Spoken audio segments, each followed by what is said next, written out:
오케이. 그러면은 오늘 수업을 시작해 보죠. 그러면 수업 시작하기 전에 먼저 질문에 나온 세 가지, 서너 가지에 대해서 리뷰를 먼저 하겠어요. 센터 오브 매스 프레임과 에너지 로스 같은 것들이 이제 어렵다 그랬는데, 일단 센터 오브 매스 프레임이, 그러니까 센터 오브 매스가 어떻게 정의되는지에 대해서는 우리가 우선 이렇게 정의는 이렇게 돼요. XCM은 벡터적으로 이게 MI에 MI 곱하기 X 각각의 좌표를 갖다가 매스에 의해서 웨이트를 줘가지고서 에버리지를 한 거예요. 자, 그게 이제 센터 오브 매스의 정의인데, 이 센터 오브 매스에서는 모멘텀이 보존이 된다고 그랬어요. 왜 보존이 되느냐 하면은, 그거는 외력이 없다고 그러면은, 외력의 합이 0이라고 그러면은, 외력이 제로다. 그러면은 무엇이 성립하느냐 하면은, dT의 PI가 이게 뭐냐면 summation of FI인데, i가 오케이. 그래요. 이렇게 하죠. 그냥 FI라고 하겠어요. 이거는 그냥 뉴턴 제2법칙이죠. 근데 뉴턴의 제3법칙은 뭐냐 하면 이 전체 시스템의 내력의 합들은 다 페어가 돼서 다 제로죠. 네. 그러니까 이거를 갖다 다 더하면, 썸을 하면 내력의 합이 제로면은, 내력의 합은 항상 제로고 외력이 제로, 합이 제로면 이게 뭐냐면 외력이 제로라는 뜻이에요. 그러면은 뭐냐면 이것이 보존이 되니까, 따라서 summation of PI가 일정하다 그 말이에요. 시간에 대해서 일정하다. 그러면은 이거를 다시 쓰면은 어떻게 되느냐, 어떻게 쓸 수가 있느냐 하면은 MI 곱하기 XI의 미분으로 쓸 수가 있는 거고, 이것이 일정하다.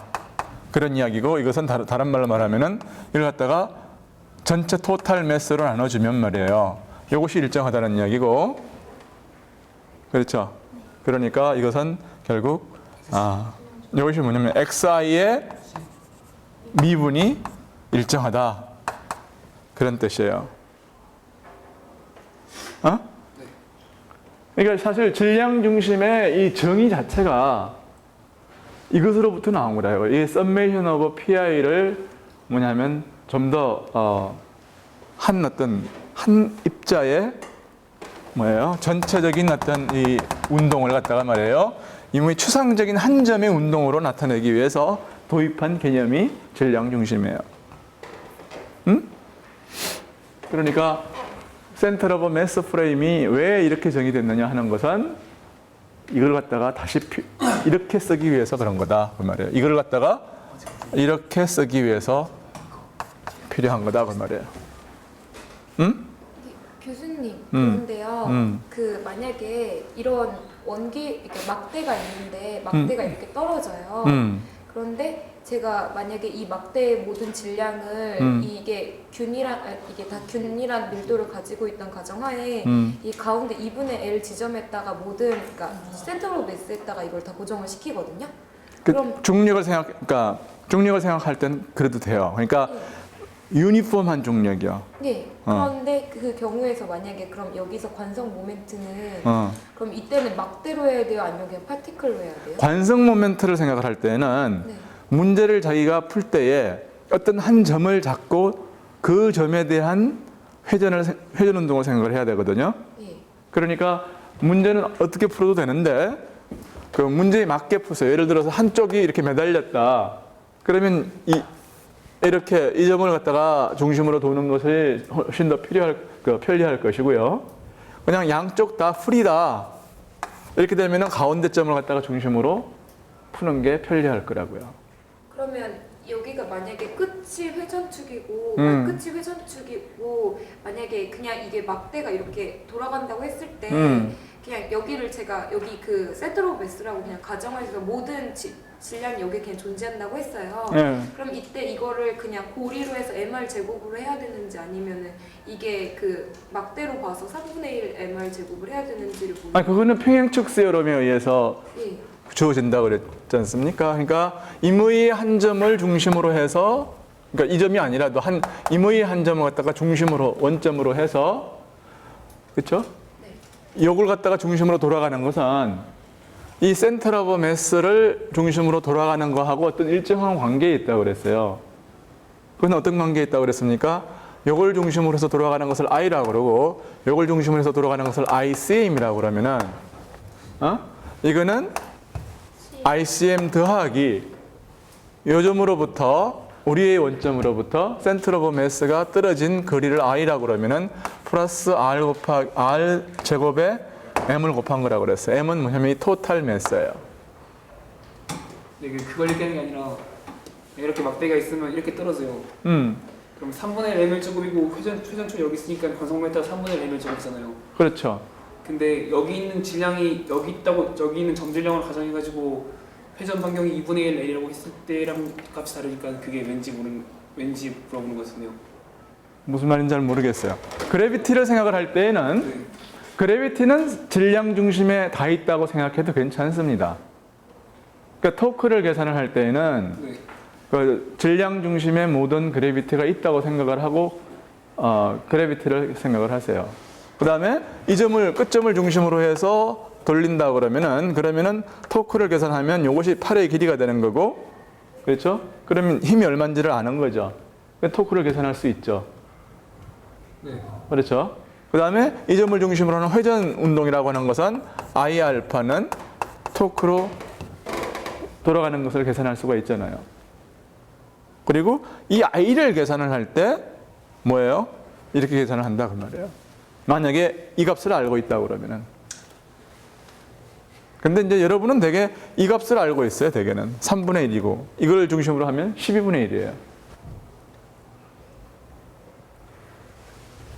근데 질문에 정확히 여러분들이 어려워하는 것이 뭔지는 내가 아직 캐치를 못했어요. 뭐가 어려운 건지는.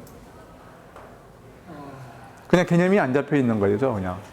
그러니까 어떻게 생각하냐면 이 상황이 있을 때 이게 이렇게 떨어질 때 단순하게 여기 관성 모멘트가 3분의 1 ml 제곱이잖아요. 예. 근데 여기는 점질량이 여기 있다고 가정하면 2분의 1이고 그 점질량이 떨어진다고 가정 이렇게 해서 풀었다고 했잖아요, 저희가. 예. 그러니까 이럴 때는 점질량에 의해서 이게 2분의 1 L 제곱이니까 점질량이라고 그러면은 그러니까 무슨 말인지 알겠어요. 회전 관성 모멘트를 생각할 때는 여러분은 이 막대라는 것을 생각을 해야 돼요. 근데 그 막대를 생각을 할 때 계산법이 뭐냐면 이렇다는 얘기예요. 막대를 생각하고 그 막대를 이 점을 중심으로 돌릴 때는 이런 걸 사용해서 다시 하면서 I를 계산할 때는 3분의 1 뭐예요? R 제곱에 M이라고 계산을 하고 토크를 계산할 때는 전체가 어디예요? 여기에 있다고 생각하다 그 말이에요. 그러니까 애초에 접근을 그렇게 하면 안 된다는 거죠. 어떻게? 관성 모멘트를 구할 때. 관성 모멘트를 갖다가 요 점질량의 관성 모멘트를 구하면 안 된다는 거죠. 그것은 요거밖에 안 되는 거예요. 그 점질량의 관성 모멘트는. 그러면 그냥 그 점질량의 관성 모멘트에다가 이거를 더해줘야 된다는 거예요. 오케이? 오케이. 무슨 말인지 알았어요. 또. 그러니까 막대는 막대이지 점이 아니라고요. 근데 다시 강조하지만 점질량이라고 생각해도 좋은 것은 뭐만이냐 하면은 중력을 생각할 때만. 여기에 작용하는 중력은 요 가운데 작용하고 있다고 생각해도 좋다 그런 얘기예요. 왜 그러냐 하면은 여러분 내가 이걸 증명을 해주겠어요. 그럼 내가 그걸 증명 없이 썼더니 이래서 뭐 교과서도 이제 그렇게 했고 거의 모든 교과서가 증명 없이 그렇게 문제를 풉니다. 그런데 각각의 질점에 대한 뭐라 그럴까요? 운동을 생각을 해도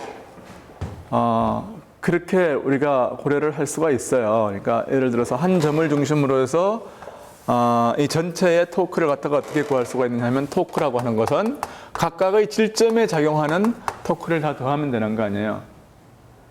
근데 이 각각의 절점에 적용하는 것은 여기에 있는 것을 줄로 일렬로 쭉 늘어 세우고 R1, R2, R3 해서 여기까지를 Rn이라고 하겠어요. 그렇죠? 길이를 이 길이를 갖다가 R1, R2 해서 그러면 Ri에다가 곱하기 뭐예요?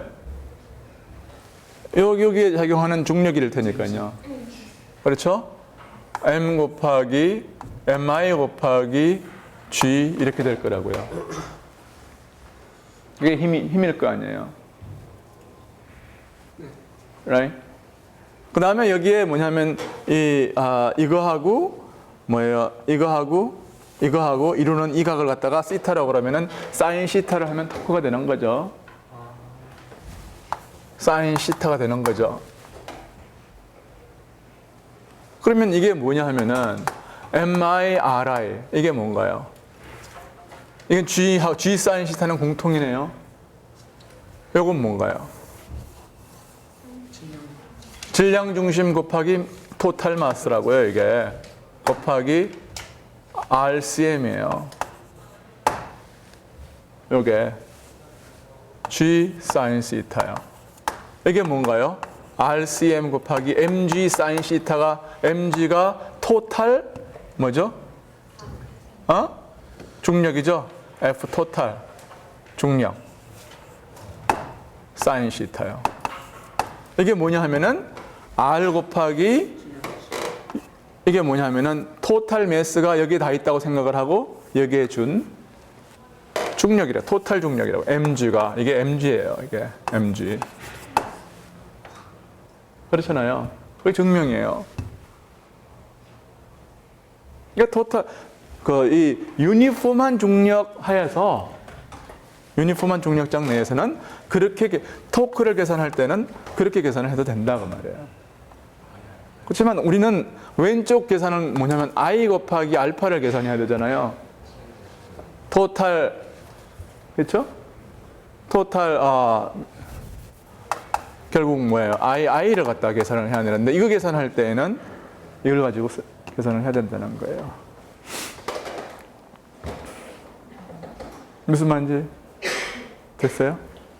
오케이. 그러면은 이 문제는 요 문제하고 요 문제는 대충 해결이 됐다고 봐요. 축돌기는 내가 이제 다시 설명을 내가 해줄게요. 그러면은 센터 오브 매스 그다음에 에너지 로스에 대한 문제는 좋아요. 질문 잘했습니다. 에너지 로스에 대한 문제는 다음과 같은 것을 여러분이 기억하고 있으면 좋아요. 키네틱 에너지만 생각하세요. 카이네틱 에너지 2분의 1 m1 곱하기 투 바디만 생각을 하죠. mv1의 제곱 더하기 2분의 1 m2v2의 제곱은 이건 어느 프레임이나 관계없이 이건 어떻게 쓸 수 있다고 그랬느냐 하면은 2분의 1 곱하기 센터 오브 매스 이것은 내가 그건 증명을 했으니까 노트를 보세요. m1 m2 곱하기 m1 더하기 m2분의 그냥 센터 오브 매스는 무슨 말인지 아니까 여러분이 간단하게 쓰기면 m 곱하기 v의 cm 스퀘어드 플러스 상대 운동으로 쓸 수 있다고 그랬어요. 상대 운동은 뭐냐면 2분의 1 곱하기 mu 곱하기 v relative예요. 네, 제곱. 이게 v relative라고 하는 것은 뭐였어요? v1 빼기 v2예요. 상대 속도라고요. 이건 어느 프레임이나 상관이 없습니다. 그러니까 이게 예를 들어서 불완전 탄성 충돌이든 혹은 비탄성 충돌이든 탄성 충돌이든 이건 항상 이렇게 쓸 수 있어요. 근데 이것이 탄성 충돌이라고 그러면은 이것이 예를 들어서 K 이니셜 카이네틱 에너지가 이렇게 써질 거라고요. 그러면 충돌 후의 에너지는 카이네틱 에너지는 똑같이 2분의 1 m 1 V1 프라임의 스퀘어드 더하기 2분의 1 M2 V2 프라임의 스퀘어드 이렇게 쓸 수가 있고 이거는 또 어떻게 쓸 수 있냐면 2분의 1의 M 곱하기 V 센터 오브 매스 프라임 그렇죠? 의 제곱 더하기 2분의 1 곱하기 뮤 곱하기 V 릴레이티브 프라임 이렇게 쓸 수가 있는 거죠. right? 이거는 충돌 전, 이거는 충돌 후. 그렇죠? 그런데 충돌 전하고 충돌 후하고 아까 그 세오름에 의해서 제3법칙하고 외력이 없다는 조건 때문에 충돌에 의한 것은 외력은 없는 거예요. 그렇죠?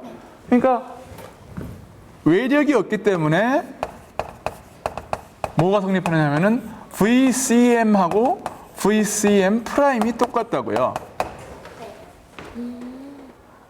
그렇죠? 그러니까 결국 KF하고 KI, 즉 충돌 후하고 충돌 전은 어떤 게 더 커요? 만약에 에너지 로스가 있다면 충돌 전이 더 커요. 그러니까 이게 마이너스가 돼야 될 거예요. 이 값이. 그렇죠? 그러니까 에너지 로스를 정의를 하려고 그러면은 이거 사실은 충돌 전에서 충돌 후를 빼는 게 좋겠죠. right? 네. 그러니까 그 값은 뭐가 되냐면 이거 빼기 이게 되는 거예요. 이건 공통이니까요. 그것은 뭐냐면 2분의 1의 뮤의 V 릴레이티브의 프라임, V 릴레이티브 스퀘어드 빼기 V 프라임 릴레이티브가 되는 거죠. 이렇게 되는 거죠. 근데 우리가 이게 비탄성 충돌이라면, 그러니까 탄성 충돌이라면 이건 두 개는 같으니까 에너지 로스가 없는 거고, 이걸 델타 K라고 그래요. 에너지 로스.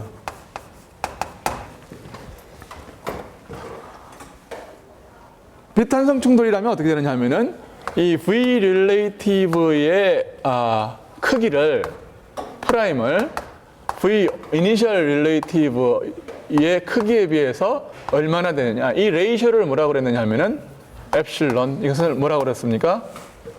반발계수라고 정의를 했어요. 반발계수. 이걸 반발계수라고 정의를 하면은 이게 뭐가 되느냐면 2분의 1 곱하기 뮤 곱하기 1 빼기 엡실론 스퀘어드의 V 릴레이티브. 오리지널 충돌 전에 상대 속도의 작업. 이게 뭐냐면 여러분 책에 있는 내용이에요. 내가 이걸 뭐 설명을 한다고는 했는데 아마 왔다 갔다 하다가 정리를 안 하고 아마 넘어간 것 같아요. 무슨 말인지 알겠죠? 뭐 어려운 내용 아니잖아요. 교수님 아까 탄성 충돌일 때 KI가 더 크다고 탄성 충돌이면 똑같은 거죠. 탄성 충돌은 데피니션이 이게 제로면 그게 탄성 충돌이에요. 이게 제로면.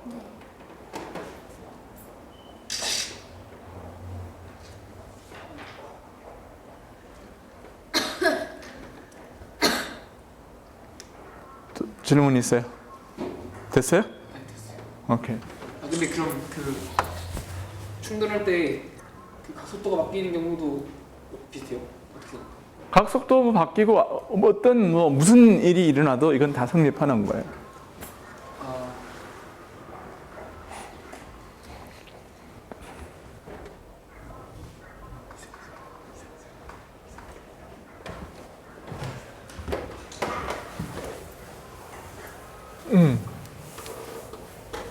그 다음에 또 뭐가 어려웠나 보자.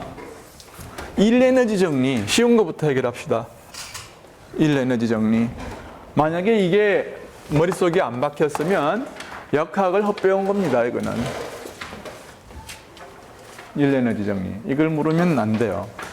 1에너지 정리는 F는 MA를 그냥 적분한 거예요. 딴 게 아니고. F는 MA. A는 뭐냐? MV예요. 도트. 그렇죠? 그럼 힘을 시간에 관한 적분하게 되는 어? 그러면 힘을 시간에 관한 적분하게 되는 아니요. 시간에 관한 적분이 아니에요. 그건 충돌량이고요. 충격량이고. 그러니까 양변을 이걸 갖다가 그냥 시간에 대해서 적분을 하면 그건 뭐냐? 오른쪽은 뭐가 됩니까? MV의 차이가 되는 거죠.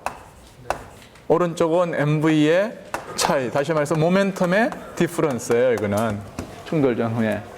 왼쪽을 이걸 뭐라고 그러냐면은 충격량이라고 불러요. 근데 F를 MV 뒀던데 양변을 갖다가 V를 곱해가지고 적분을 해요. 그러면 이건 뭐가 되느냐 하면은 2분의 1 MV의 제곱의 미분이라고요, 이게. 이게 뭐냐면 카이네틱 에너지의 시간 변화율이에요. 시간 변화율이 V.F 이걸 갖다가 뭐라고 그러냐 하면은 단위 시간당의 일이라고 그래요. 이게 뭐예요? 일률이라고요, 이게. 단위 시간당의 일률이 뭐냐면 카이네틱 에너지의 운동 에너지의 변화율과 같다. 그래서 이걸 양변을 적분을 해요. 이제 이걸 갖다가 양변을 적분을 하면은 오른쪽은 뭐가 되느냐 하면은 이것은 운동 에너지의 변화량이 되는 거죠. 그렇죠.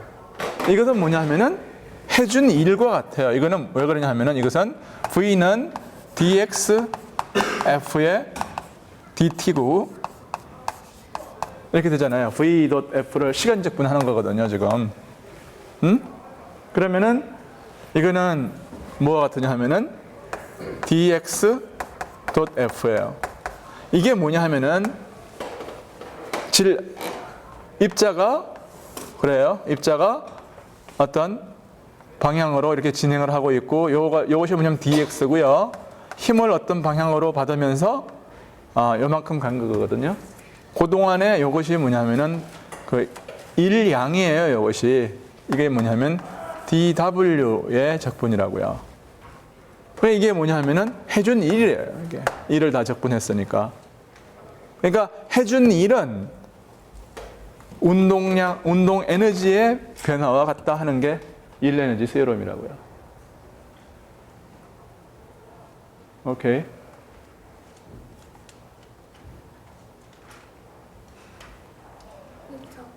선적분의 개념은요. 좀 더 명확하게 설명해 주실 수 있어요? 선적분 하시면서 요 개념을 설명을 해달라 그런 얘기거든요. 요거를. 그래요. 그렇게 하면 이제 자연스럽게 역학 전체가 복습이 돼요. 선적분의 개념은 이런 겁니다. 지금 우리가 어떤 지구 중력장이나 전장이나 이런 거 힘이 작용하고 있는 곳에 내에서 지금 어떤 파티클이 이제 운동을 하는 거예요, 지금.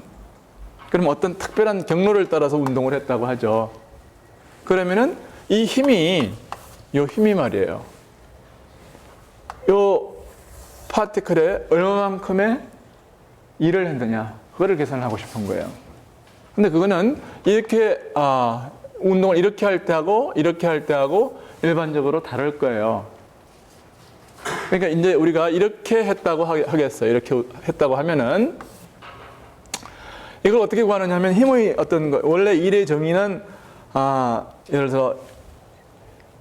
들어서 이게 어떤 여러분들은 균일한 어떤 장 내에서 균일한 중력장이나 전장 내에서 이게 어떤 직선 운동을, 그러니까 등속 직선 운동을 예를 들어 했다고 그러면은 이제 쉬울 텐데 그게 아니고 이게 곡선 운동을 하고 힘도 여기는 약했다가 여기는 강했다가 이렇게 변화할 수가 있잖아요. 그러니까 어떻게 하느냐 하면은 이걸 갖다가 잘라요, 이렇게. 항상 이제 어려운 것은 잘라서 더한다. 그게 적분인 거죠.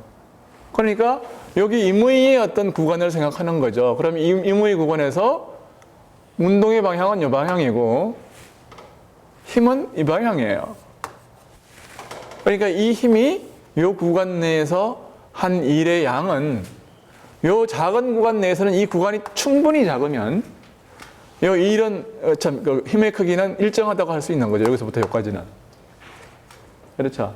그러니까 F 곱하기 dx라고 하는 것이 말이 된다고요. 그렇죠?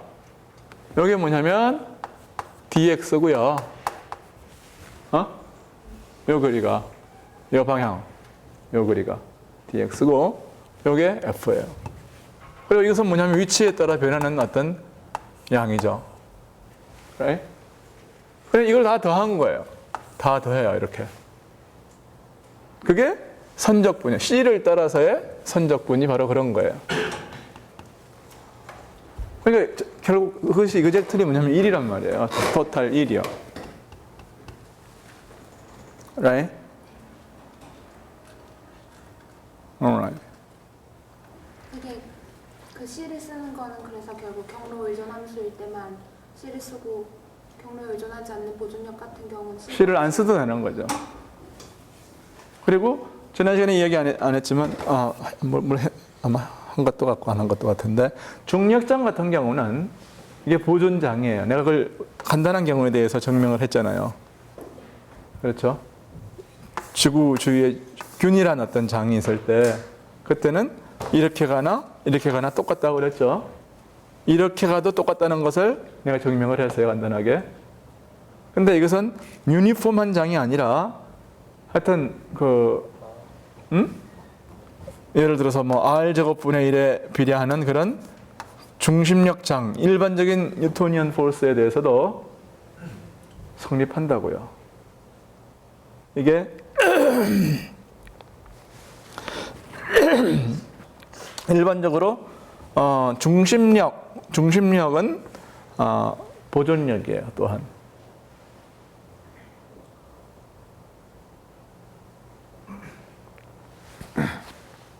됐어요? 그래서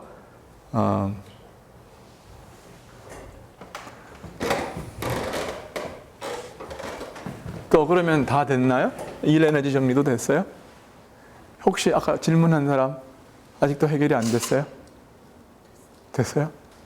그냥 진짜 된 거죠?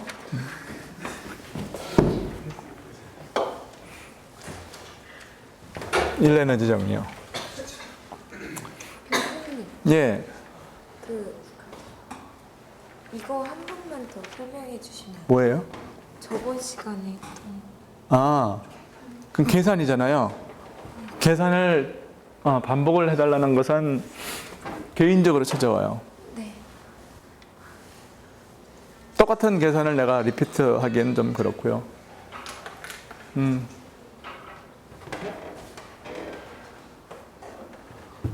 그냥 축돌기가 누가 질문했지? 응? 축돌기. 축돌기를 다시 한번 설명을 할까요? 이건 다 이제 됐죠? 축돌기. 축돌기는요, 사실은 많은 과정에서 생략을 해요. 많은 코र्스에서. 조금 굉장히 재미있는 현상인데 내가 팽이가 있어서 가져와서 보여줄 수도 있는데 그걸 팽이가 이렇게 이제 있어서 이렇게 생겼다고 하죠. 그래서 팽이의 끝이 이렇게 고정이 됐다고 생각을 하겠어요. 원래 실제 팽이는 막 굴러다니지만 걸어다니죠. 팽이는. 그렇지만 나는 그냥 고정점을 중심으로 해서 돈다고 생각을 하겠습니다. 그리고 나서 여기 이제 좀 기울어져 있어요, 이것이. 그리고 나서 이게 앵귤러 모멘텀, 이게 앵귤러 벨로시티가 이제 이렇게 돌아가고 있으니까 이쪽 방향이 L의 방향이라고 하겠습니다. L은 뭐냐면 이건 뭐냐면 앵귤러 모멘텀이에요. 앵귤러 모멘텀은 이 축 방향이에요. 그렇죠? 앵귤러 모멘텀이 축 방향이라는 것은 이해가 가죠. 네. 왜냐하면은 임의의 한 점을 생각해도 그렇죠. 이 축으로부터의 이 R 크로스 P를 생각하면 항상 R 크로스 P는 뭐냐면 항상 이 돌아가는 방향이니까요. 하면은 오른손 법칙에 의해서 나사 법칙에 의해서 이쪽 방향이에요. 그러니까 앵귤러 모멘텀은 R 크로스 P니까 이것은 항상 축방향이라고요. right? 그래서 이걸 다 더해도 마찬가지로 축방향이에요. alright? 자, 그래서 이게 축방향이라는 게 중요하고, 그래서 이것은 또 I 크로스 오메가, 오메가의 방향을 갖다가 이 방향이라고 했을 때 뭐 이렇게 써도 상관이 없어요. 자, 그러면은 이거는 원래 뭐라고 그럴까요? 사실은 이렇게 쓰면 안 되지만 여기서는 그렇게 쓰겠어요. 왜냐하면 그냥 이 축방향으로 이것은 소위 말하는 뭐랄까 주축 중에 하나이기 때문에 이렇게 써도 이 경우는 괜찮아요. 원래는 텐스 이퀘이션으로 써야 되지만 여기서는 괜찮습니다. 그런데 DL의 앵귤러 모멘텀이 지금 중력에 의해서 토크를 받아가지고서 이것이 mg예요. 중력에 의해서 토크를 받으면은 이게 뭐냐면 토크에 의해서 앵귤러 모멘텀이 지금 돌아가고 있어요. 어떻게 돌아가고 있느냐 하면은 이거를 중심으로 해서 이렇게 돌아가고 있다고요. 그렇죠? 네. 그러니까 우리는 뭘 계산을 하고 싶으냐 하면 단위 시간, 작은 시간 델타 t초 동안에 이 토크에 의해서 앵귤러 모멘텀이 얼마나 돌아갔느냐 그거를 계산을 하고 싶어요. 그러면은 이 방정식에 의하면 델타 L이라고 하는 것은 뭐냐면 타우 곱하기 델타 T와 같아요. 그렇죠? 근데 이 타워의 디렉션이 어느 방향인가를 봐요. 쫄지 말고. 타워의 디렉션은 이거 곱하기 이거면은 여기서 이렇게 돌리면은 여기서 들어가는 방향이잖아요. 그러니까 타워의 방향은 여기서 이렇게 들어가는 방향이니까 이 접선 방향이에요. 항상. 타워의 디렉션 내가 그림을 갖다가 잘 못 그리는데 하여튼 들어가는 방향이라고요, 지금. right? 네. 그러니까 위에서 보면은 앵귤러 모멘텀의 이쪽 프로젝션 이게 뭐냐 하면은 L에 이걸 갖다가 시타라고 그러면은 이게 사인 시타죠, 그렇죠? 여기 L 사인 시타예요. 요 길이가. 그러니까 L 사인 시타의 위에서 이렇게 봤을 때에 어떤 이 프로젝션 이것이 이렇게 돌아가고 있다고요. 델타 T초 동안에. right? 그래서 델타 T초 동안에 L 사인 시타가 이러한 크기가 여기 어떤 오메가의 벨로시티로 돌아간다고 각속도로 돌아간다 그러면 그 우리가 오메가를 구하려고 하는 게 우리의 목적이잖아요. 오메가 곱하기 델타 T가 뭐냐 하면은 요 각이 오메가 곱하기 델타 T가 L이 돌아간 크기예요. 이게 뭐냐면 델타 L이라고요. 이게.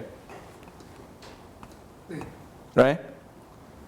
그게 뭐가 되느냐 하면은 이 토크 곱하기 델타 T가 돼야 된다고요. 크기는 지금 델타 L도 이 방향이어야 되고 토크도 이 방향이죠. 그렇죠? right?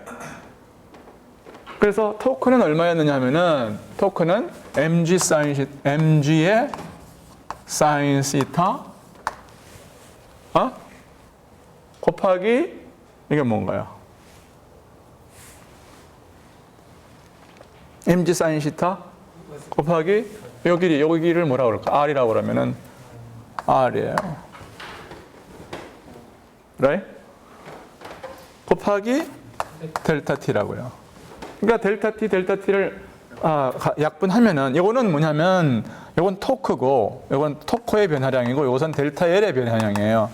그러니까 여기에 요 관계에 의하면 뭐가 되는 거죠? 오메가가 요거하고 요거 같으니까 오메가가 사인 시타 약분해서 L분의 mgR이 되는 거죠.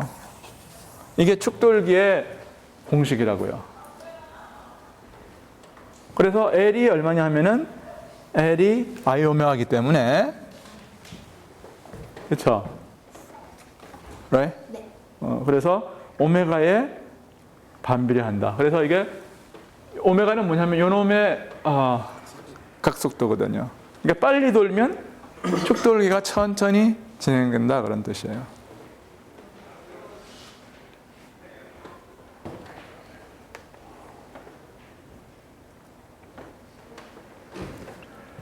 그러니까 여러분은 집에 가가지고 이 질문을 했으니까 여러분들도 이게 그 지구가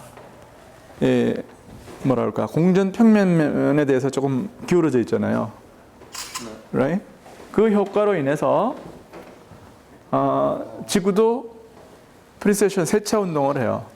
지구가 움직이는 것도 축돌기란 말이에요. 아니 그러니까 지구가 이렇게 공전 운동하는 거 말고 지구의 축이 이런 식으로 움직이고 있지만 이것이 아주 장기간에 걸쳐서 보면은 이게 이런 식으로 축돌기를 해요. 그게 몇십만 년에 한 번씩 이렇게 돌아간다고요. 몇십만 년에 한 번씩. 그래서 이 오메가를 계산을 해서 축돌기 주기를 구해요. 지구의 I는 구할 수 있죠. 그냥 지구의 매스고 그다음에 이 I는 그냥 유니폼한 구로 생각을 하세요. 5분의 2 곱하기 mr 제곱하면 나올 거고 그다음에 오메가는 하루에 24시간에 한 번 자전하니까 오메가는 아는 거고요. 오메가분의 2파이가 24시간이에요. 86400초. 그다음에 m 지구 질량 알고 G 알고 이거 대신에 이건 G 대신에 뭘 써야 되겠습니까? 이거는 태양이 지구 G 대신에 뭘로 해야 되겠느냐 하면은 이게 지구의 공전 반경 그렇죠? 지구의 공전 반경 분의 m 곱하기 g. m은 뭐냐면 선의 질량이에요. 그렇죠? 그리고 g를 대입하면은 될 것이고 그 다음에 i라고 하는 것은 뭔가요? i라고 하는 것은 지구 공전 반경이에요. 그렇죠? 그걸 집어넣어서 오메가가 실제로 얼마가 되는가. 그래서 t를 구해와요. 2파이 분지 오메가. 2파이 오버 오메가. 이게 세차 운동의 주기를 구해오세요. 아니 지구 반경이요? 지구는 요거는 i를 계산을 할 때는 물론 지구 반경이 되겠지만 mr 5분의 2 mr 스퀘어드 할 때 r은 지구 반경이 되겠지만 이거는 뭐겠어요? 지구의 공전 반경이 되는 거죠. 지구와 태양 사이 거리. 그렇죠. 지구 태양 사이 방. 교수님, 근데 저기서요 델타 L이 왜 L 사인 세타 곱하기 오메가 곱하기 델타 T예요? 에? 저기서요 어디요? 그 동그라미 옆에요 동그라미 옆에? 델타 L이 L 사인 세타 곱하기 오메가 곱하기 그 식이 어떻게 요거? 아니요 그 위에 요거? 그게 왜 델타 L이에요? 델타 L이 왜 그러냐면은 이거를 델타 L이 이렇게 돼 있었는데 다음 순간에는 이렇게 가 있잖아요. 그러니까 우리는 요게 뭐냐면 델타 L이라고요. 그러니까 이걸 위에서 본 게 요거고 요게 뭐냐면 델타 L이에요. 델타 L. 그렇죠? right? 그러니까 이 델타 L이 뭐냐 하면은 요 길이 곱하기 돌아간 각 아니에요. 돌아간 각이 뭐냐면 오메가 델타 T란 말이에요. 돌아가는 이 축돌기의 회전 속도를 오메가라고 그러면은 오메가 델타 T가 돌아간 각이죠.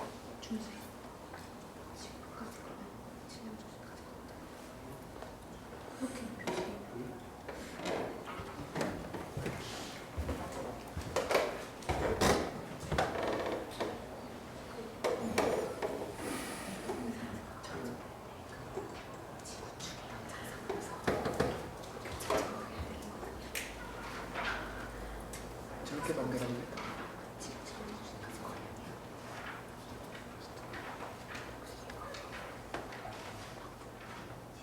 아까 내가 이걸 갖다가 이걸 갖다가 지구의 공전 방향이라고 그랬는데 그건 아닐 수도 있겠어요. 한번 생각을 해보세요.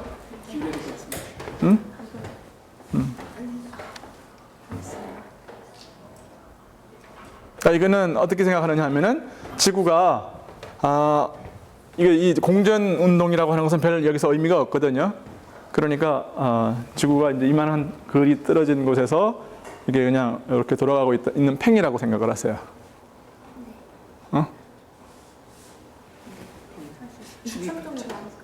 그러니까 이제 이 R은 R은 뭐냐면 축의 그러니까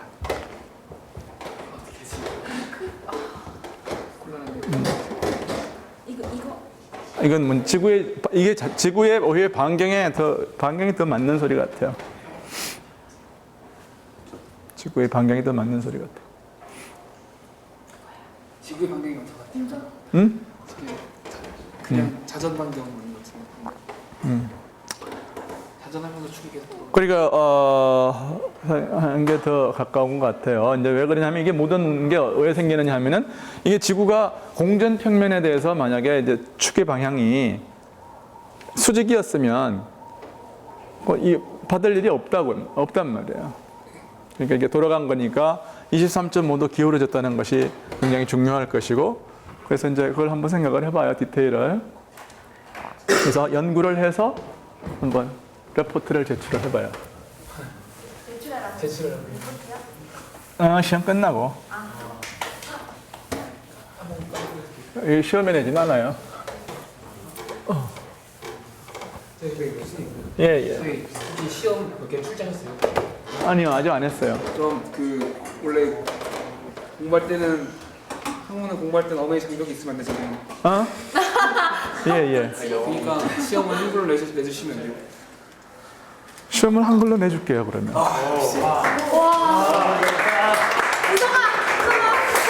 아니, 그리고 내가 원서를 사라는 말도 안 했어요. 난 그저 번역판을 써도 상관없다고요.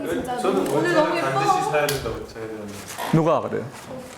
아니 제가 원서를 궁금해서 했어요. 저희 모든 과목이 원서라 그래갖고 그건 이제 뭐 문제 해석하는 당시 1초의 고민도 없이 낭설.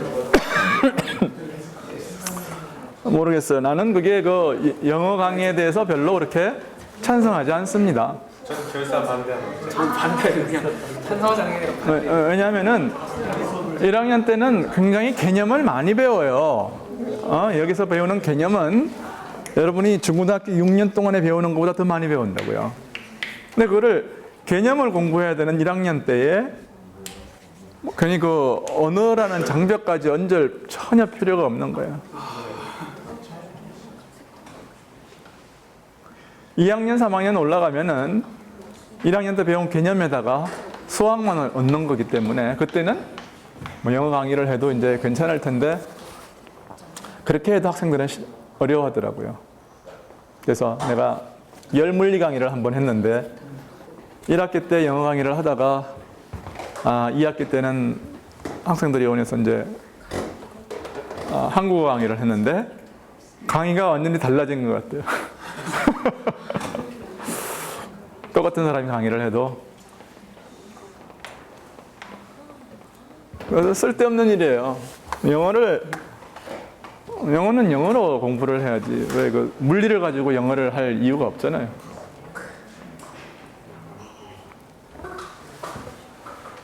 그리고 우리보다 노벨상이 그 무한대배 많은 일본 같은 경우는 미래자동차요. 그 모든 교과서는 물론이고 이제 거기는 그 원서가 쓰여지면 석 달 내로 번역이 돼요. 용어도 일본어로 따로 만들죠. 응?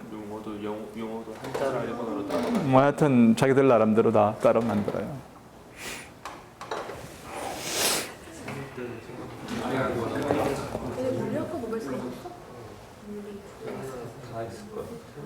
그래서 뭐 이제 경영을 하시는 분들은 자기 나름대로 이제 그 어떤 목표가 있기 때문에 뭐 세계화를 이제 표방을 하지만 학문의 진정한 그 세계화라고 하는 것은 뭐라 그럴까? 자기의 어떤 고유한 것을 만들어서 세계에 알려야 세계화지. 그게 뭐 남의 거 따라가는 것이 세계화가 아니라고요.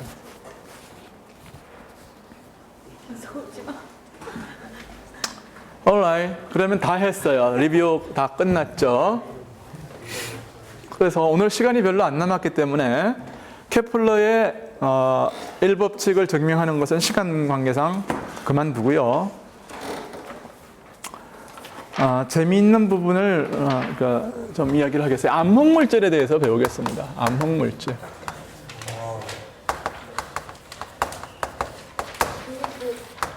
그러니까 일법칙을 증명한다. 행성이 타원으로 될 수밖에 없는 이유를 증명한다는 거예요. 타원궤도를 그러니까 R 제곱분의 1에 비례하는 힘을 받을 때 그걸 돌아야 한다. 타원궤도나 혹은 쌍곡선 궤도나 이제 이런 궤도를 돌아야 된다는 것을 증명을 하겠다는 거였어요. 나중에 다음 시험 끝나고 시간이 있으면 해줄게요. 연구하시는 거죠? 예? 암흑물질이요? 블랙홀이요. 이건 블랙홀 이야기는 아니고 암흑물질은 블랙홀 이야기가 아닙니다. 그러니까 이게 뭐냐면은 이런 거예요. 알려진 사실이 뭐냐면 우리가 그 밤하늘을 보면은 뭐 우리 은하수가 있는데 은하수는 뭐냐면 별들이 많이 모여 있는 거 아니에요? 그런 이제 은하가 이 우주 안에는 거의 뭐 1000억 개 정도 혹은 수천억 개가 있다고 그래요. 그러니까 이제 세상에 그 물질도 많다 그런 생각을 할 텐데 그렇지만 그렇게 보이는 그 물질이라고 하는 것은 안 보이는 물질보다 훨씬 어떤 요만큼의 프랙션밖에 안 된다는 거예요.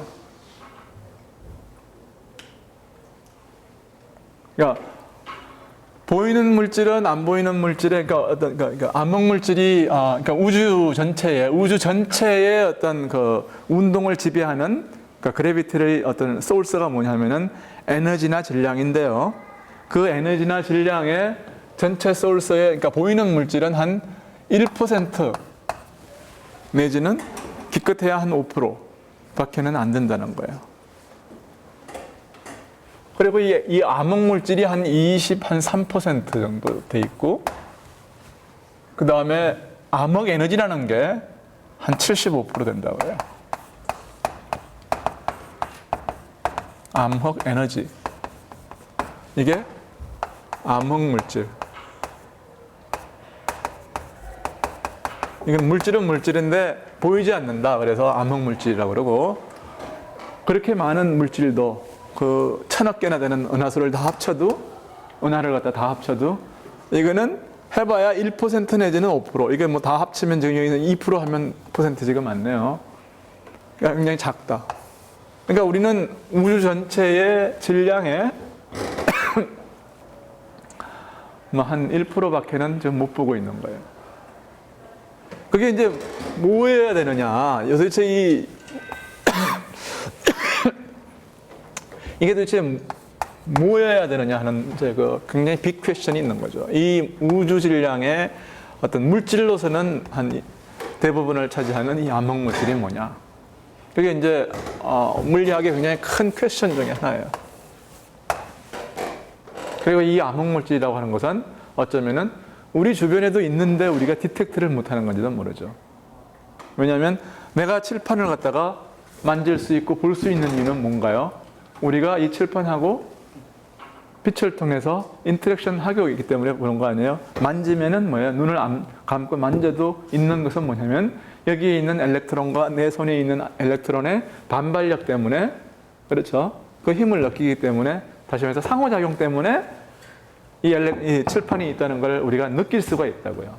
근데 여기 어떤 물질이 있는데 전혀 상호작용할 수 없다면 내 손하고는 아무런 작용을 안 할 거라고요. 물질이 있어도 여기에 산이 있어도 나는 그냥 무사 통과예요. 그게 이제 상호작용이 있을 때와 없을 때의 확연한 차이인 거예요. 그러니까 이 암흑물질이라는 것의 정의가 뭐냐면 있어도 안 보이고 안 만져지는 거예요. 근데 그게 그래비티로는 중력은 작용을 한단 말이에요. 중력은. 근데 트럭이 여기 있어 봐야 트럭이 나한테 미치는 중력이라고 하는 것은 계산을 해보세요. 얼마나 되나? 왜 이렇게 작겠어요? 뉴턴 상수가 10의 마이너스 11승이기 때문에 그래요. 그렇죠? 그러니까 지금 이 암흑물질이 무엇이냐 하는 이것이 이제 물리학의 커다란 이제 퀘스천 중에 하나라고 말해요. 여기에 대해서는 뭐 제가 간단하게 연구를 한 게 있어요. 근데 이제 그러면 이제 오늘 이제 물으려고 하는 퀘스천은 뭐냐면은 그럼 어떻게 알았냐 암흑물질이 있다는 거를. 그게 이제 이 장의 주제하고 굉장히 관련이 되기 때문에 이야기를 하려고 그러는 거예요. 여기에 지금 은하수는 이렇게 보면은 옆에서 보면은 이렇게 생겼어요. 디스크처럼 이렇게 생겼잖아요. 위에서 보면은 이렇게 생겼어요. 팔이 몇 개가 이렇게 있고 이렇게 소용돌이 치는 정말 접시 모양으로 생겼는데 이 안에서는 원래 숲 안에 있으면 숲에 있는 걸 잘 못 봐요. 어떻게 보면은 멀리 있는 은하를 생각하는 거예요. 멀리 있는 은하. 멀리 있는 은하 중에서도 우리한테 이렇게 옆으로 이렇게 생긴 걸 봐요. 그러면은 이 주위에는 여기 보이는 은하 주변에 또 뭐가 있느냐 하면은 소위 말하는 헬로라는 게 있어요. 이게 뭐 헬로가 뭔지 알아요? 예를 들어서 예수님 상에 이렇게 보면은 옛날 중세 시대에 그린 화가들이 이제 그린 걸 보면은 여기 빛이 이렇게 환하게 이렇게 있잖아요. 주위에 있는 환하게 이렇게 빛나는 거. 그게 이제 헬로인데 여기는 이제 암흑 헬로예요. 말하자면. 그러니까 헬로가 뭐냐면 그래서 이 보이는 은하 주변에 있는 물질이 이제 헬로라고 생각하면 되는 거죠. 근데 여기는 뭐냐면 완전히 헬로면 우리가 인터랙션을 안 하니까 볼 수가 없고 여기는 뭐가 있냐면 성간 물질들이 있어요. 성간 물질들이 굉장히 멀리까지 퍼져 있습니다. 그 중에서 특히 수소 분자를 생각을 해요.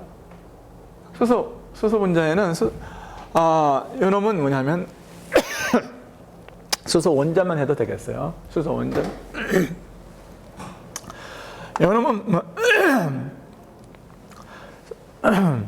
이놈은 뭐냐면 수소에 프로톤하고 엘렉트론 한 개가 있잖아요.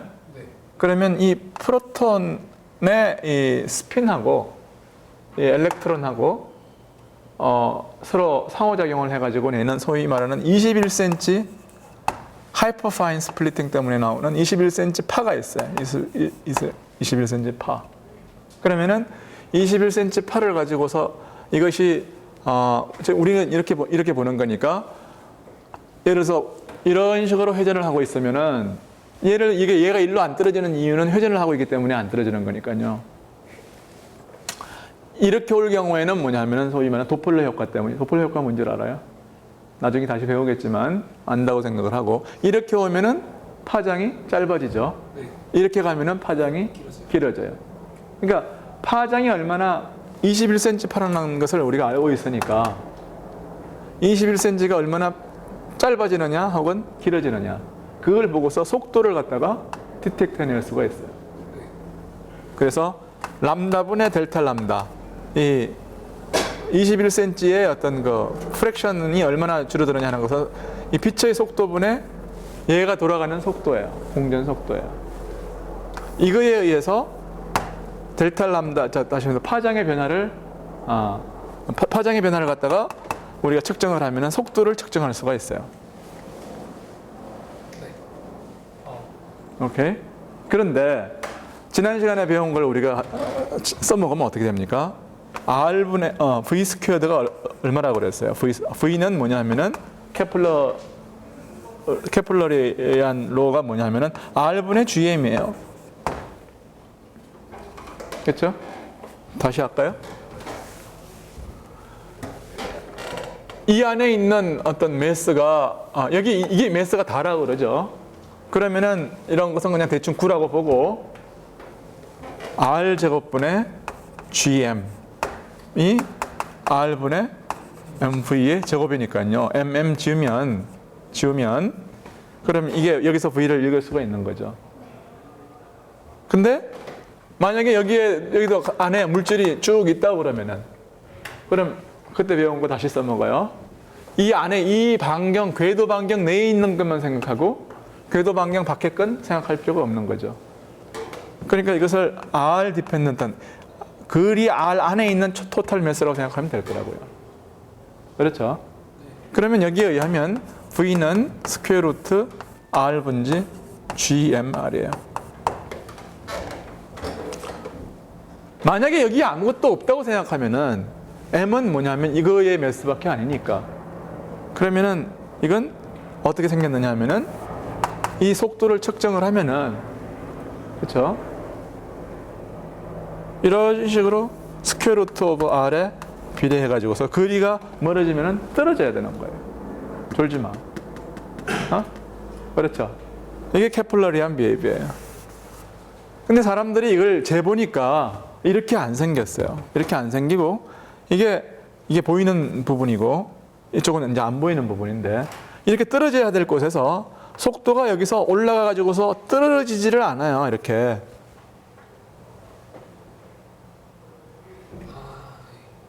이게 무슨 말입니까, 이게? M이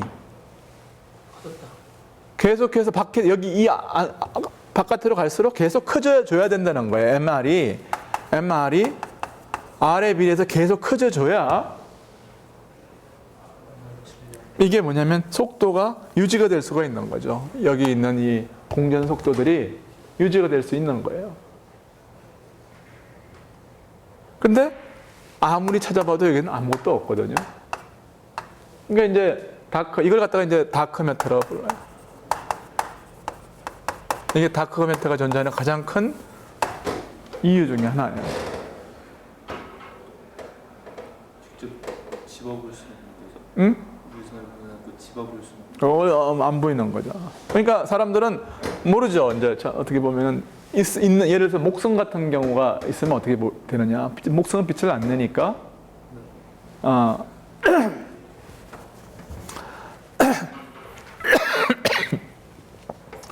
목성은 빛을 안 내니까 이런데 목성 같은 게 많이 있으면 그러면은 되지 않냐? 그런 걸 갖다가 굉장히 뭐 매시브한 어떤 오브젝트라고 그래갖고 마초라고 불러요. 물론 뭐 준말이긴 하지만 그래서 마초. 근데 그런 거는 이제 생성의 원인을 조사를 해보면은 예를 들어서 목성이 생기려면 태양부터 생기고 목성이 이제 태양이 생길 때 목성도 이제 같이 생기는데 목성은 해봐야 1000분의 1밖에 안 돼요. 태양 질량에. 그러니까 그런 게 아무리 많아도 그거보다는 뭐냐면은 그놈들이 만들 때 같이 만들어진 빛을 내는 태양의 질량이 1000배 이상 더 많아야 된다고요. 그러니까 그런 것들이 암흑물질을 있다 하더라도 그런 놈들이 있다 하더라도 이 매스를 다 카운트할 수는 없다는 게 지금 이야기죠. 그러니까 단순한 원운동이라는 것만 가지고도 우리가 굉장히 우주의 어떤 신비 중에 하나에 대한 문제를 제기할 수 있어요.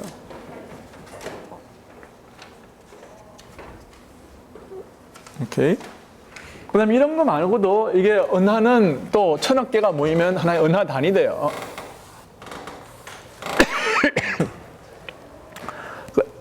I'm sorry. 내가 말을 좀 이상하게 했네요. 은하와 은하가 굉장히 많은 은하들이 모여가지고서 뭐 은하단을 만들기도 하는데 이 은하단 내에서도 은하는 또 움직입니다. 이런 식으로. 오케이. 그 다음에 또 은하단 전체가 또 서로 이렇게 상대 운동을 해요. 근데 지구가 태양을 돌아가는 속도는 초속 30km. 태양이 이걸 공전하는 은하의 중심을 공전하는 어떤 속도는 한 200km/s 된다고 그랬어요. 근데 그러면은 이 은하가 움직이는 속도는 그보다 더 클 거라고요. 그리고 이 은하단과 은하단의 어떤 속도를 갖다가 측정을 해가지고서 그것이 왜 그렇게 그건 중력이 있어서 그것들이 이제 그렇게 빨리 움직일 텐데 실제로 그 은하단의 중심에 있는 놈의 어떤 보이는 물질의 양을 측정을 하면은 이 은하단의 속도를 카운트할 수가 없어요. 그 은하의 속도를 카운트할 수가 없다고요. 그러니까 훨씬 더 많은 물질이 있지 않으면은 은하의 속도를 우리가 카운트할 수가 없기 때문에 그런 여러 가지 이유로 암흑 물질은 은하 내에도 있고 은하 밖에도 있고 해서 굉장히 많이 있다고 생각이 돼요.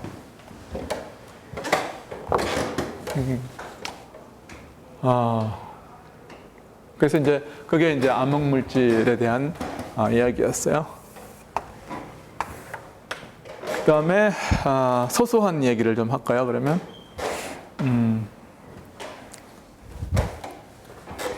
여기까지 한 거 중에서 무슨 또 질문이 있는 사람?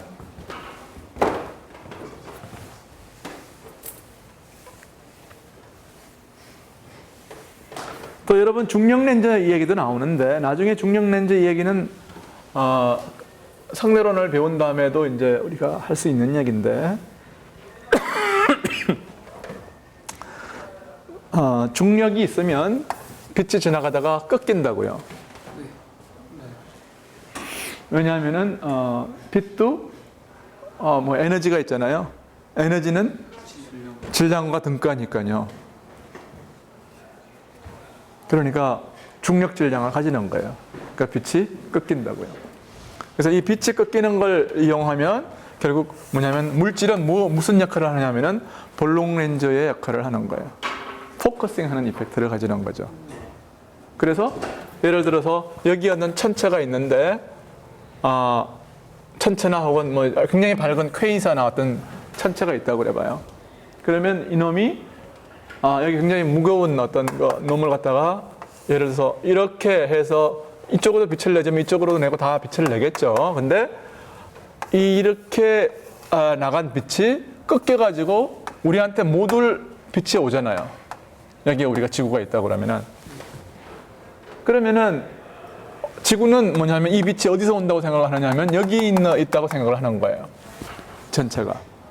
그러면 또 이 빛도 오잖아요. 그러면 근데 여기 이쪽으로 온 빛으로부터 우리는 이게 여기에 있는 걸로 생각을 하는 거죠. 그러니까 이게 완전히 정확하게 이렇게 중앙에 있으면 그럼 이게 어떻게 보이느냐 하면은 어떤 환처럼 보일 거예요. 이런 식으로 이걸 갖다 뭐라 그러냐면 아인슈타인의 환이라고 그래요. 아인슈타인 고리. 왜냐하면 이게 일반 상대론적인 효과이기 때문에. 근데 또 이제 이게 어떤 경우는 이게 이게 여기 있고 한 몇 개만 이렇게 보이는 경우도 있습니다. 하나, 둘, 셋, 넷, 뭐 5개. 똑같은 천체의 모습이 5개로 보일 수도 있는 거죠. 혹은 6개로 보일 수도 있고, 혹은 2개로 보일 수도 있는 거고요. 그런 이제 그 천체의 사진이 여기에 나타나 있어요. 여기 이제 여러분들 교과서에 그림이 이제 있는데 똑같은 사진이 지금 그 그림이 5개 있다고요. 여러분 몇 페이지냐 하면은 406페이지예요. 여러분 책 406페이지에 그림이 위에서 두 번째 란에 오른쪽 그림을 보면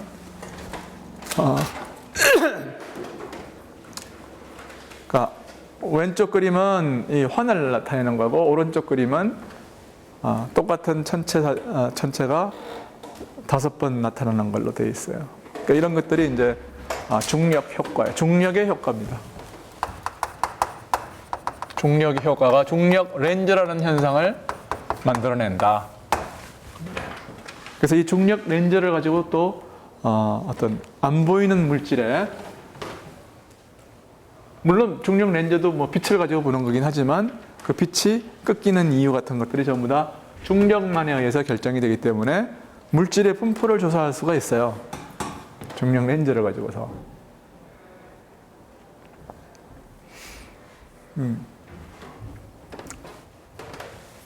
그래서 중력 렌즈 얘기 좀 하고 오늘 한 얘기들은 다 뭐예요? 다 재미로 듣는 얘기들이죠.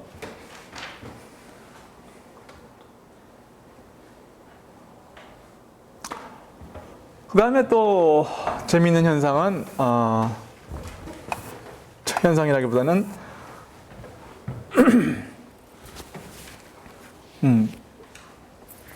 정지위성이라는 건 이건 뭐 여러분 잘 알고 있는 거 정지위성이요. 이건 지구 자전 속도하고 똑같이 돌아가는 위성이죠. 그러면은 항상 예를 들어서 우리가 띄운 정지위성은 적도 상공의 경도가 서울하고 똑같은 경도를 가지고서 계속 돌아갈 거라고요.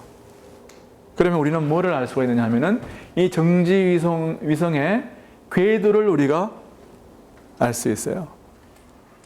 높이가 얼마냐? 왜 그렇게 했어요? 응? 주기를 아니까요. 그러니까 주기를 알면 원운동의 경우에 있어서는 주기를 알면은 반경을 알 수 있고 반경을 알면 또 속도도 알 수 있어요. 이 모든 게 다 등가예요. 아무거나 하나만 알면 다 알 수 있어요.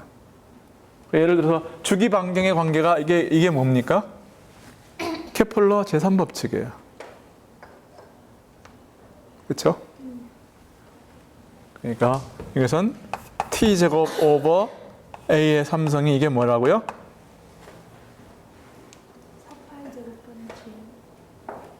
어떤 거예요? 응? 어떤 거예요? 4파이 스퀘어드가 위로 가요? 밑으로 가요?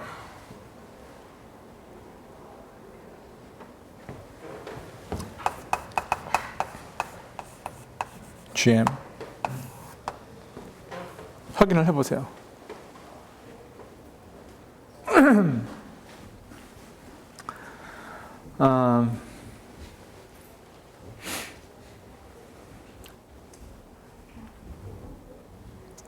그 다음에 이거 아니까 그러니까 반경을 알면 주기를 알면 반경을 안다 그 말이에요.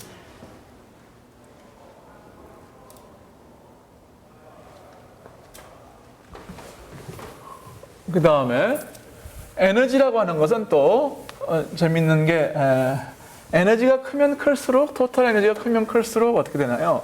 속도가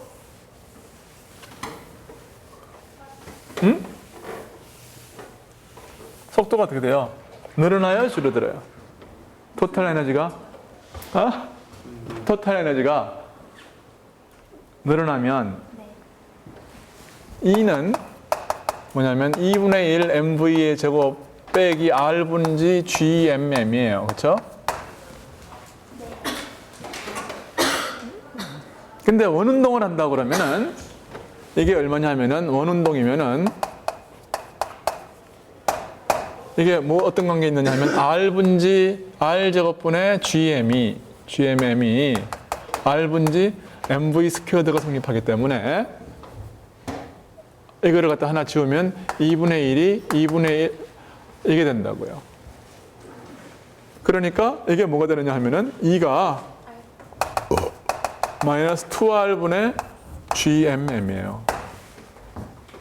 이것은 뭐냐면 토탈 에너지가 네거티브라고요. 그래서 이게 늘어나면 늘어날수록 어떻게 되느냐 하면은 에너지가 커지면 커질수록 그래서 지금 토탈 에너지가 이렇게 되기 때문에 에너지가 늘어난다는 것은 0에 가까이 간다는 소리예요. 그러면 반경이 늘어나요. 그렇죠? 그래서 반경이 늘어나면 또 어떻게 되나요? 주기는? 반경이 늘어난 주기는 늘어나죠. 그러니까 굉장히 어떻게 보면은 카운터 좀 직관적이지 않은 건지 모르겠지만 높이 있는 놈일수록 천천히 달려야 되고 그렇죠? 그 다음에 또 주기도 늦고 그래요. 그러니까 목성의 토탈 에너지는 뭐냐면은 그러니까 지구보다 훨씬 크겠죠, 그렇죠? 그렇죠? 목성은 바깥 궤도를 돌고 있기 때문에 지구보다 천천히 달리는 거예요. 지구는 30km per sec, 목성은 한 13km per sec 정도 됩니다. 그리고 이게 여러분이 한번 계산을 한번 해보세요. 정지위성의 높이가 얼마나 되는가? 반경이 얼마만큼 될 거냐 하면은 반경이 한 42,000km 정도 돼요. 42,000 높이가. 그러면 이제 그 지구 표면에서의 높이는 얼마나 될까? 이게 6,400km니까 6,400km니까 이게 대충 어느 정도 되느냐 하면은 얼마나 되나요? 36,000? 3만 뭐 하여튼 얼마 정도 될 거예요.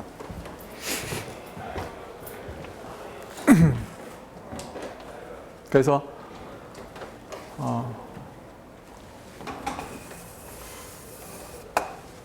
여러 가지 재미있는 얘기 할 수 있는데 시간 관계상 그런 정도만 하고 중력을 끝내겠어요. 그 다음에 나중에 우리가 시간이 나면 케플러의 1, 2, 3법칙을 완전하게 수학적으로 공부를 해보겠어요. 질문? 없어요? 그럼 수업 마치겠습니다. 예. 뭐 혹시 시험에 대해서 질문이 있거나. 근데 한 가지 그 보니까 학생들이 그 케플러 3법칙으로부터 구심가속도를 구하라고 그랬더니 이게 그 무슨 뜻인지를 잘 몰랐던 것 같아요. 그러니까 이제 그 R분의 mv 스퀘어드 이게 구심가속도 아니에요, 그렇죠? 이거를 계산을 하라는 뜻이었어요. 이게 뭔지 케플러 제3법칙으로부터. 구심가속도는 응? R분의 V죠. 거기 96도. R분의 96 같아요. 90력. 그래, 90력을 구하라. 90력이 이거라고 써놓은 사람이 굉장히 많아요. 내가 아마 그 문제를 좀 클리어하게 내가 얘기를 안 해서 그런가. 보통은 무슨 뜻이냐 하면은 문제의 뜻은 어떤 거냐 하면은 제3법칙으로부터 이게 1 over r 제곱분의 1에 비례한다는 이 포스의 로가 원운동일 경우에 이제 나온다고 제가 이야기를 한 것 같은데 이걸 보이라는 거였어요.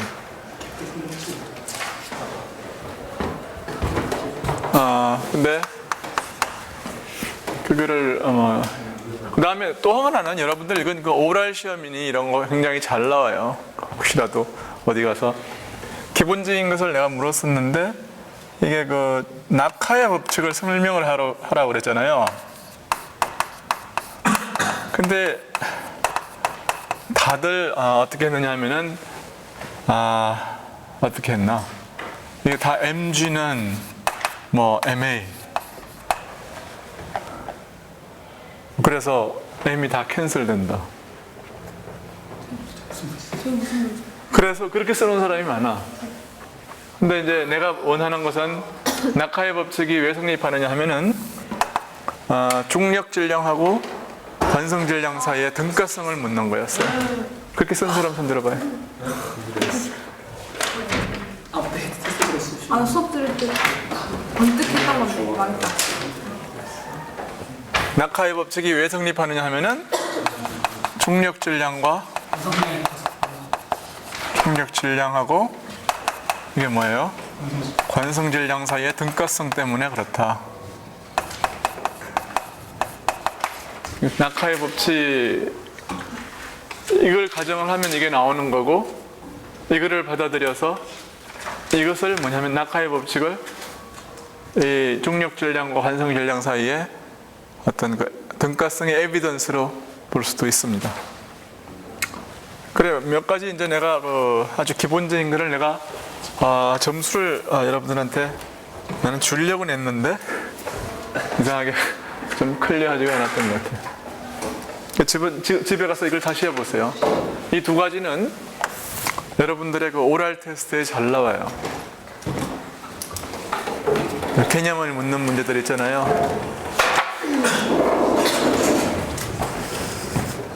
그 다음에 또 이 문제를 뭐라 그럴까, 이 문제 말이에요.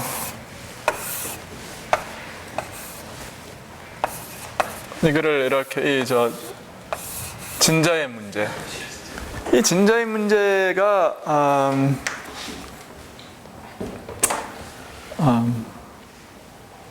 이게 작용하는 게 뭐 있냐면은 여기에 뭐가 있습니까? 여기에 중력이 있는데 여기 중력이 있고 또 장력이 있죠, 그렇죠? 작용하는 힘은 이 두 가지예요, 그렇죠? 그래서 이걸 T라고 그러고 이걸 갖다가 mg라고 그러면은 이 두 가지 사이에는 이거의 이쪽 성분은 어떻게 되느냐면은 이거는 뭐예요? 이거는 mg sin 시타고 이거는 mg 코사인 시타야. 또 여기에 작용하는 힘이 뭐가 있습니까? 원심. 어?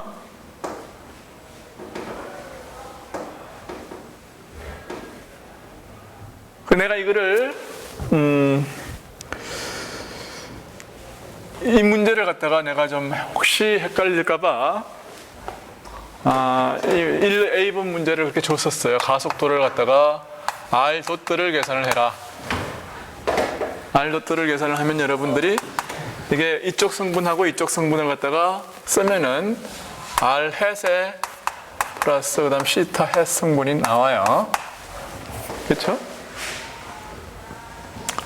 그러면 이제 운동 방정식은 이제 예를 들어 이쪽 방향의 운동 성분은 예를 들어서 이게 여기는 뭐냐면 R 더블 닷 마이너스 R 시타 도트 스퀘어드가 나오죠, 그렇죠?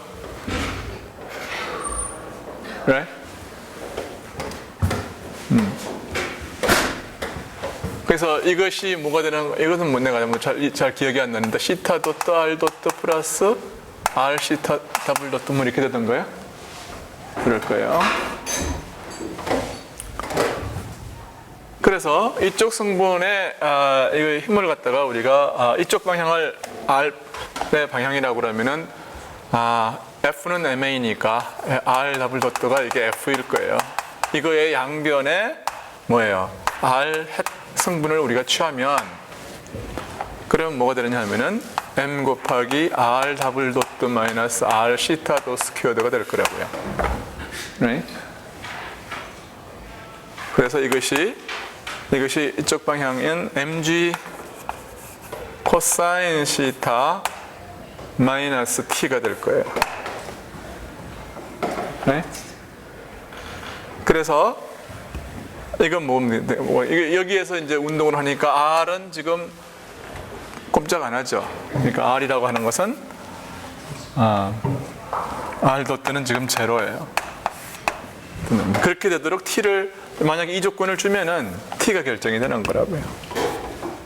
네. 그러니까 T가 얼마가 되느냐 하면 이건 없으면 이거 집어넣으면 여기는 없고 그러면 T는 뭐가 되느냐 하면은 mg의 코사인 시타 플러스 R 시타 도트의 스퀘어드가 돼요. 그렇죠? 그러니까 리얼 포스는 이 텐전하고 이 중력밖에 없어요. 그런데 보세요. 텐전을 구하고 보니까 이거 말고 이런 게 또 있잖아요. 이게 뭔가요? 이게 R 시타 도트 스퀘어드가. 그래서 M이 더 있죠. 이게 뭐예요? 이거 원심력.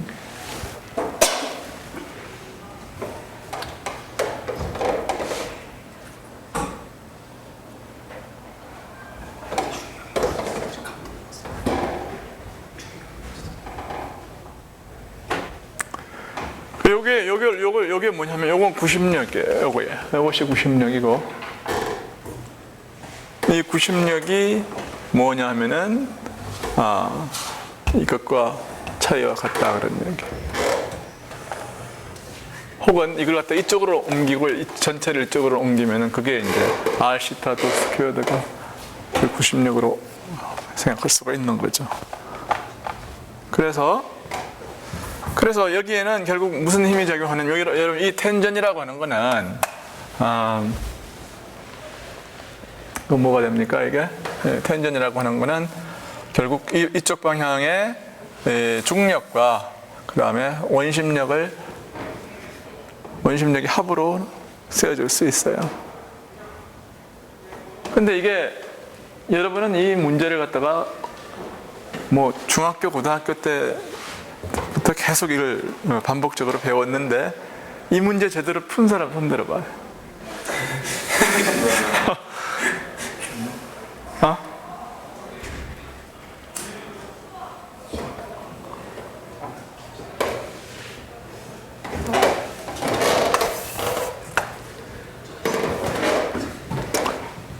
그리고 나서 이제 이쪽 방향의 힘은 이제 없죠. 뭐 있죠. 그러니까 뭐 있는데 그게 뭐냐면 요거예요. 요거. 그게 뭐냐면은 mg의 sin 시타. 그러니까 여기서 m 이쪽 방향은 뭐냐면은 ma의 이거의 시타 해성분은 하면은 어떻게 됩니까? m의 2 시타 덧 r 덧 플러스 r 시타의 더블 덧 이것이 뭐가 되겠어요? 이것이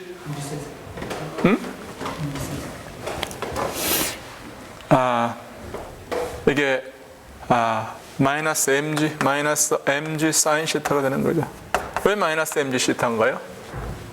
이 방향이 이것이 뭐냐면은 시타를 갖다가 지금 감속시키려고 하는 거니까요. 네? 이게 시타라고 그러면은 이거 갖다가 증가하는 방향이 아니고 감소하는 방향이니까 마이너스가 붙어야 되겠어요. 그래서 여기서도 이제 R 도트가 일정하다면 그러니까 R이 일정하다면 R 도트는 0일 것이고 따라서 이 텀은 없을 것이고요.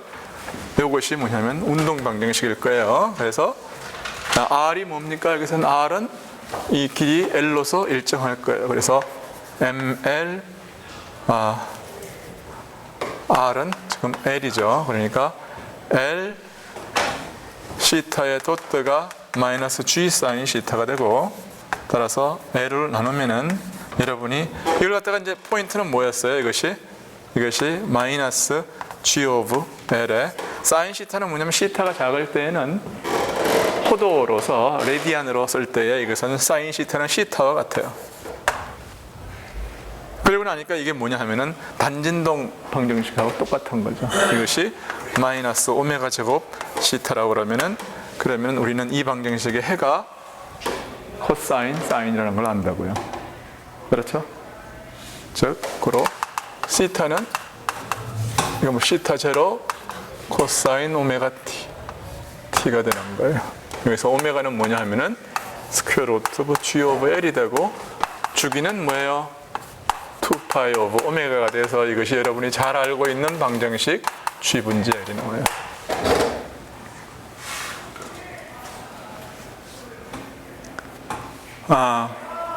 그러니까 이 방정식을 어떻게 세워도 이걸 갖다가 내가 그래서 A를 준 이유가 있어요. A번을 계산을 하고 그것을 사용을 해서 이 문제를 풀어라. 그런 뜻이었어요.